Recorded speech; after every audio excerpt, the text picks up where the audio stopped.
আসসালামু আলাইকুম। ওয়ালাইকুম আসসালাম। মাননীয় প্রধানমন্ত্রী, আমি দাঁড়ায় কথা করার অনুমতি চাইতেছি।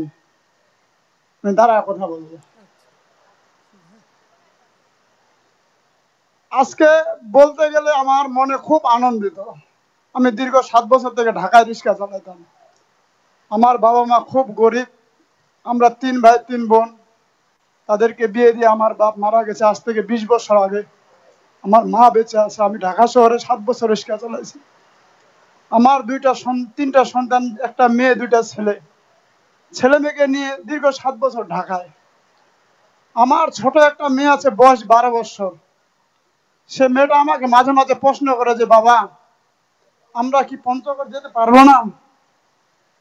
যে কোনো ঈদে কি বাড়ি যেতে পারবো না? আমি তখন ওই মেয়েটাকে বলি যে, মা, যদি আল্লাহ কোনোদিন আমার দিকে চোখ তুলে তাকায়, তাহলে সেদিনকে হয়তো আমার ভাইকে পঞ্চগড় যাওয়া সম্ভব হবে। আমি যখন সকালবেলা রিক্সা নিয়ে বাইরে হই, মতিঝিল ঢুকি, শাপলা চক্করে ঢুকি, যখন দেখি যে বড় বড় উঁচু বিল্ডিং, বিল্ডিং এর দিকে যখন তাকাই, তখন আমার চোখের পানি থাকে না যে আমি একজন রিক্সা চালক, আমার 3টা সন্তান। আল্লাহ যদি আমাকে একটা টিনের ছোট্ট ঘর দিত, এই ছেলে মেয়ে সন্তানকে নিয়ে সুখে থাকতাম। আজ আমি ঘর পেয়েছি, পাকা ঘর। এই ঘর পেয়ে আমার মতো সুখী আর যেন কেউ না হয়। আমার মতো ভূমিহীন আজকে 7 বছর পর আমার ছেলে মেয়ে সন্তানকে যখন আমি এই কুরবানির ঈদে আমার ছোট্ট মেয়েটাকে নিয়ে গাড়িতে উঠি, আমার মেয়েটা গলায় ধরে বলে যে, বাবা, আজকে আমরা কোথায় যাইতেছি? আমার মেয়েটাকে আমি পণ্য করেছে, মা, মনে হয় আল্লাহ আমাকে স্বয়ং চোখ দিয়ে দেখেছে আজকে আমি দেশের বাড়িতে কুরবানির ঈদ করবো। আমার মেয়েটাকে আমি বলতে পেরেছি যে, মা, আমি ঈদ করতে পারবো। মাননীয় প্রধানমন্ত্রী আমাকে ঘর দিয়েছে, মা। এক মায়ে জন্ম দিও, আরেক মায়ে দিল ঘর। শুধু টিভির পর্দায় দেখি, কোনোদিন সামনে দেখতে পারি না। আজকে আমার মন শান্তি না।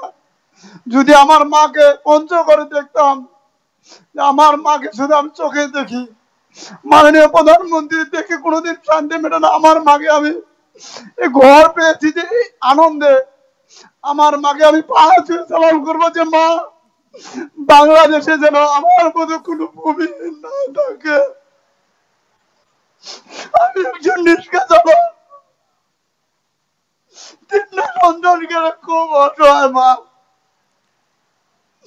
ছেলেদের সন্তানকে নিয়ে ঢাকায় রিক্সা চালায়। জানি না আজকে ঘর পেয়েছি, বউ বাচ্চাকে রেখে এখানে ঢাকায় যাব। যদি আল্লাহ আমার কোন রাস্তায় দুর্ঘটনা রিক্সা চালাতে মারা যায়, হয়তো আমার লাশটা আমার বউ বাচ্চা দেখতে পারবে না। কেন গ্রামে থাকি, কাজ কাম রিক্সায় ক্ষেত খামারে কাজ করে রোপা লাগাই, হয়তো 10 দিন থেকে 15 দিন, 10-15 দিন কাজ করে কি সংসার চলবে মা? 10-15 দিন কাজ শেষে আবার আমাকে ঢাকা যেতে হবে। মাননীয় প্রধানমন্ত্রীর কাছে আমার অনুরোধ যে, মা, আপনি শুধু দেশের মা না, আপনি আমার মতো ক্ষতিকর রহমানের মা। আজ থেকে আমি স্বীকার করব যে এক মা আমাকে ঘর দিয়েছে, আরেক মা দিয়েছে আমাকে জন্ম। সেই মার অনুদানে যেন আমি আজকে এই গ্রামে যে কোনো একটা কর্ম করে খাইতে পারি। যে মা, আমার খুব আনন্দ।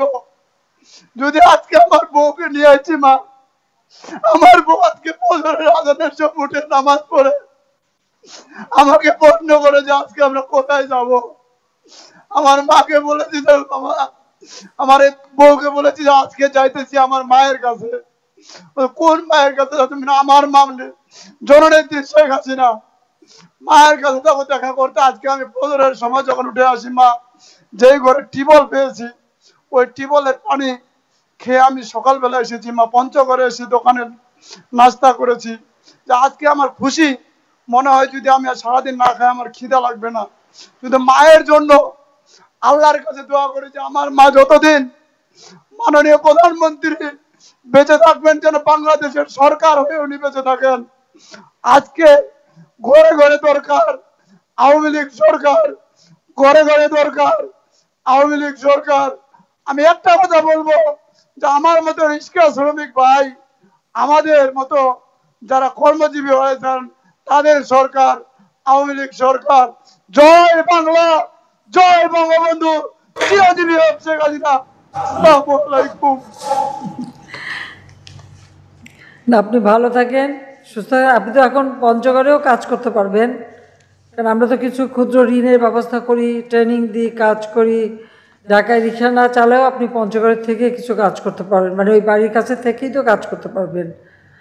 সে হচ্ছে ওখানে স্কুল আছে, ছেলে মেয়েদের পড়াতে পারবেন। তা ভালো থাকেন, দোয়া করি।